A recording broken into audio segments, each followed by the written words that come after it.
Olá, muito boa tarde para você que acompanha a programação da HIT. No programa de hoje nós vamos falar sobre obesidade sob a ótica da psicologia. Quem já está aqui nos nossos estúdios é a psicóloga Ana Beatriz Sintra. É ela que nos esclarece todas as questões sobre o tema de hoje. Não saia daí, o Consulta ao Doutor já está no ar.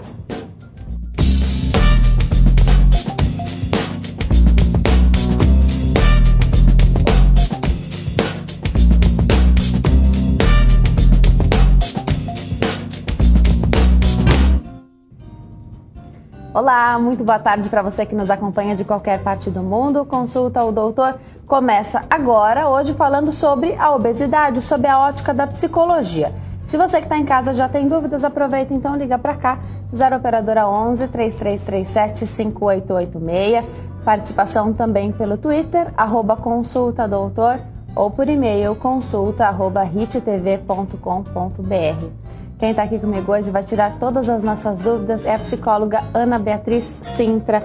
Doutora, é um prazer te receber aqui. Muito obrigada por ter vindo. Obrigada a vocês. Boa tarde. Boa tarde. Antes, então, da gente começar o bate-papo sobre a obesidade, eu convido você a assistir uma reportagem. Olha, no último censo realizado pelo IBGE em 2010, 45 milhões de brasileiros declararam ter alguma deficiência.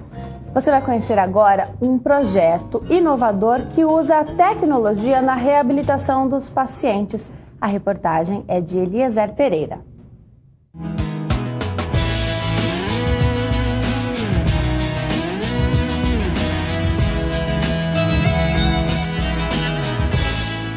Muitas vezes o dia a dia impõe limitações ao deficiente físico e à criança deficiente também.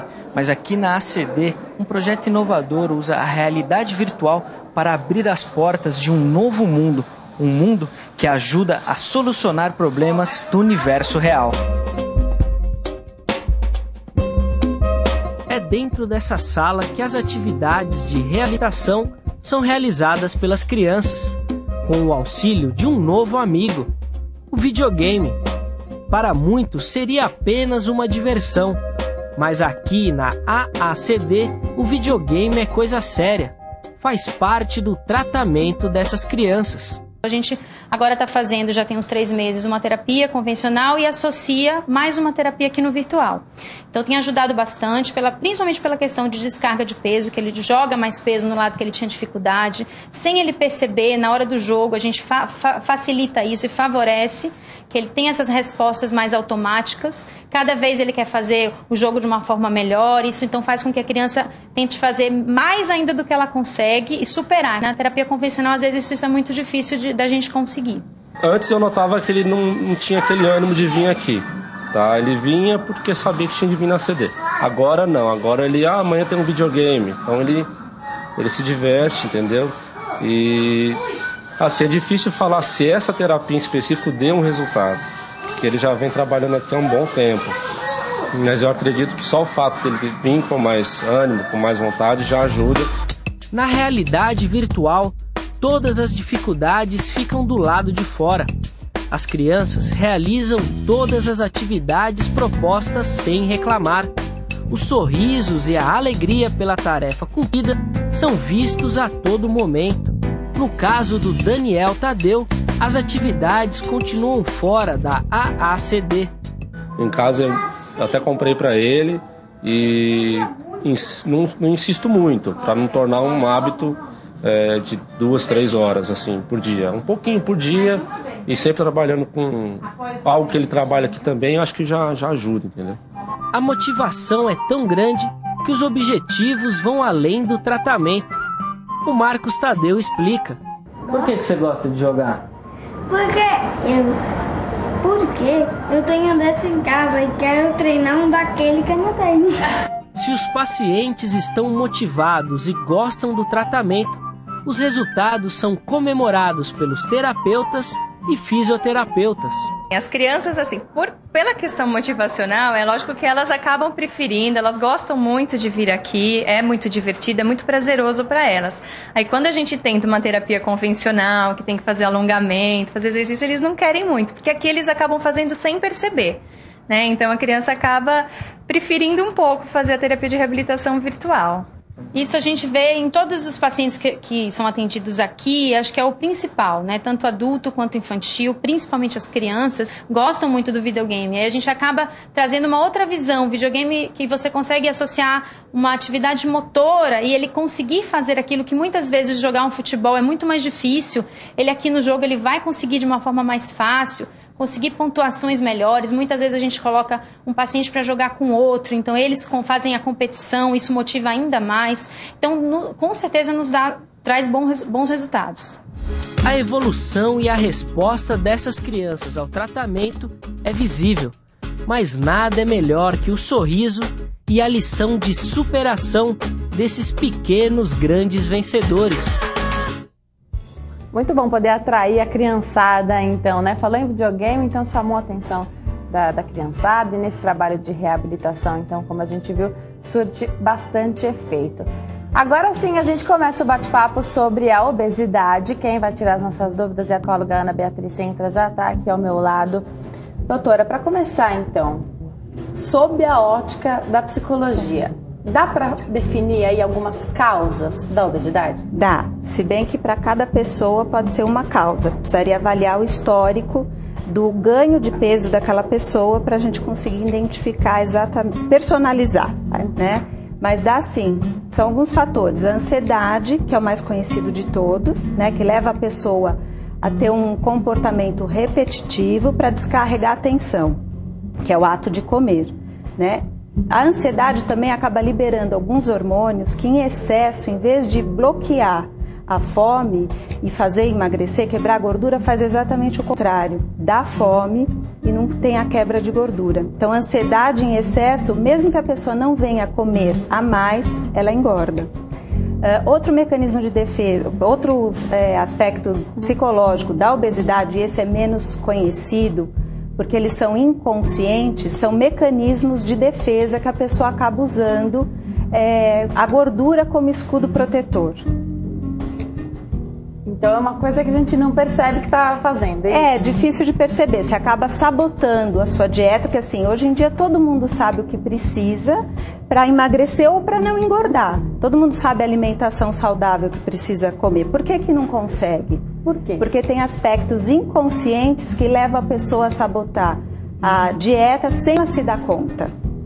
Por exemplo, né? Vamos supor uma pessoa que não sabe lidar com a sexualidade dela. Então, ela engorda porque daí, ilusoriamente, ela chama menos atenção. Só que ela tem, vamos dizer assim, menos atrativos para ela, né? Ela se sente mais segura dessa forma. Então, ela tá lá fazendo a dietinha dela, comendo salada, comendo o grelhadinho. Sem ela perceber, ela exagera no grelhado. Porque grelhado também tem gordura, tem a quantidade certa. Ou ela pega no final de semana, numa data qualquer, e fala assim, vou comer um doce. Depois que ela vai se dar conta que ela está burlando a dieta.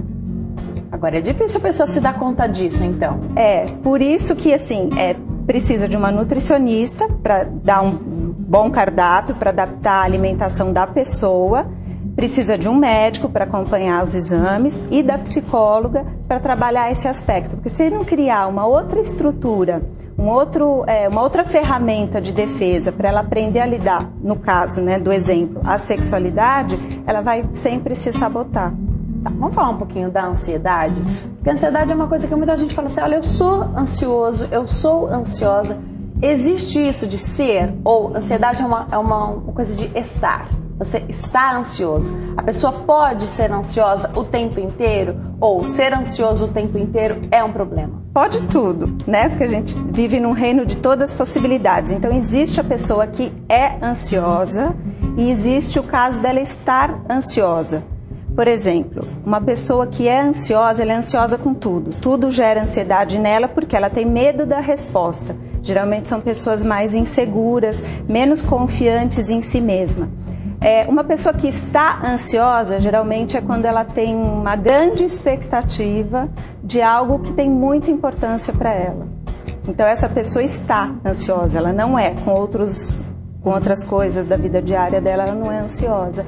Agora tem gente que só de pensar em preparar o almoço fica ansiosa.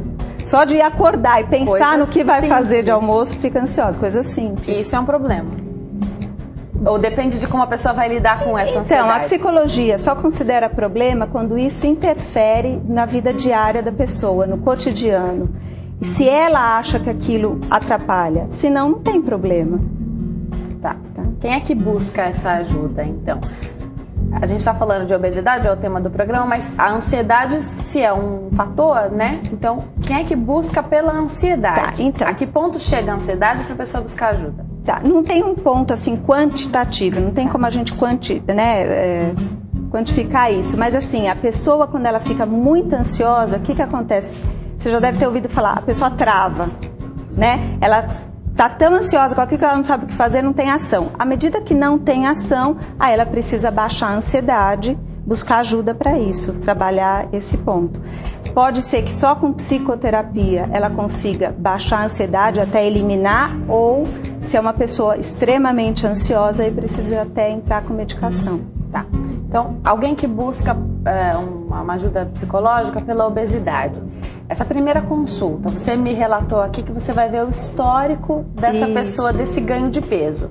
Ninguém engorda 10 quilos de um dia para o outro, né? Mas a gente também não sabe, muitas vezes, quando se deu esse ganho de peso. Como que é feito isso? Então, um trabalho com fotografias, né? Fazer uma linha de vida com fotografias, dá para a pessoa começar a perceber aonde que ela ganhou. Muitas vezes ela não relaciona a um fato, né? Por exemplo, tem gente que perde algum ente querido, engorda muito depois daquele período, mas ela não se dá conta que o ganho de peso foi devido àquela perda. Sempre existe um fator que desencadeia isso? Bom, nos 10 anos que eu trabalho com obesidade, sempre teve um fator. E aí você precisa descobrir qual foi esse fator, porque situações semelhantes podem piorar o processo, é isso? Isso, é. Por exemplo, perda, né? Pode ser que não seja perda de outra pessoa, mas pode ser perda de trabalho, perda de uma oportunidade. Quando a pessoa não sabe lidar bem com perdas, qualquer coisa que ela for importante para ela, que ela perder, ela vai ter esse comportamento. Agora, você precisa de uma mudança de atitude, então, né? Para que esse processo eu diria mais do que mudança de atitude, mudança de pensamento. Porque assim, como é uma coisa inconsciente, a pessoa não se dá conta, né? Então ela faz no automático. À medida que torna consciente, aquele comportamento tende a diminuir e até extinguir. Como é que muda esse pensamento, então, doutora? Então, tomando consciência, né? Puxa, eu perdi, então agora eu quero comer muito porque eu quero repor isso. É uma forma inconsciente de compensar algo que você perdeu, né? Você quer compensar de alguma forma, dar alguma coisa. E geralmente é com alimentos que você mais gosta, e geralmente o alimento que a gente mais gosta são os mais calóricos, né? É verdade. Então, aí a gente fala, bom, isso não vai resolver, porque você não vai ter a coisa que você perdeu de volta. Precisa ter essa consciência. Precisa ter a consciência. Quando a gente está falando de criança, quem é que dá esse alerta? Porque a gente sabe que o problema começa muitas vezes, na maioria das vezes eu acho, na infância, então.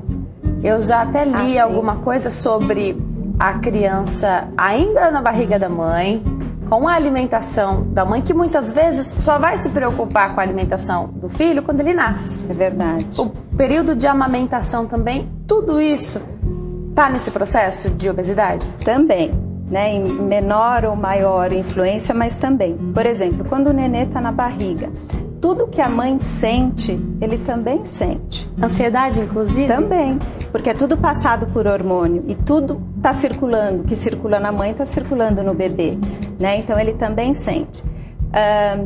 Alimentos, quando a gente come, quando a mãe amamenta, por exemplo, fica um sabor no leite mais amarguinho, mais azedo ou mais doce. Então tem uma tendência de quando a mãe se alimenta errado, o bebê também vai tendo o palatar, né, apurado com aquele sabor. Então ele vai querer e gostar mais daquele sabor. Outra coisa que acontece muito, e isso assim, as mães acho que nem têm consciência, a mãe ansiosa e inexperiente, que o primeiro choro do bebê pensa que é fome.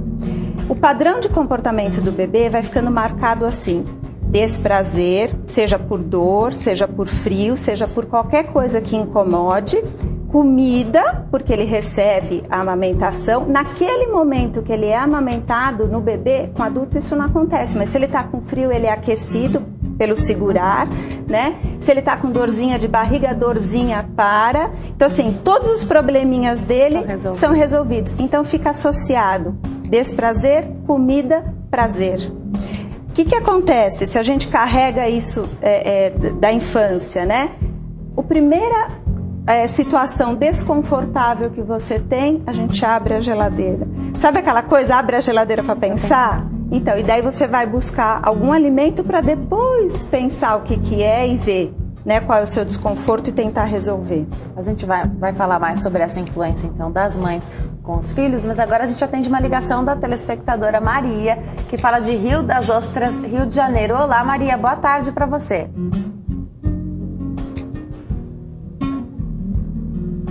Alô, Maria, você me ouve? Alô, estou ouvindo sim. Seja muito bem-vinda. E eu quero falar também, primeiro, boa tarde, da paz do Senhor.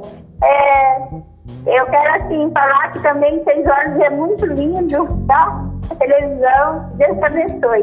Obrigada, Maria, amém.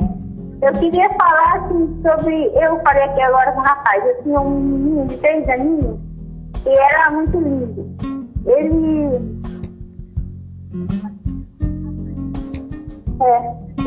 Ele tinha problema no coração, então eu ficava cuidando dele o tempo todo, né? Só do lado dele, viajando muito com ele, né?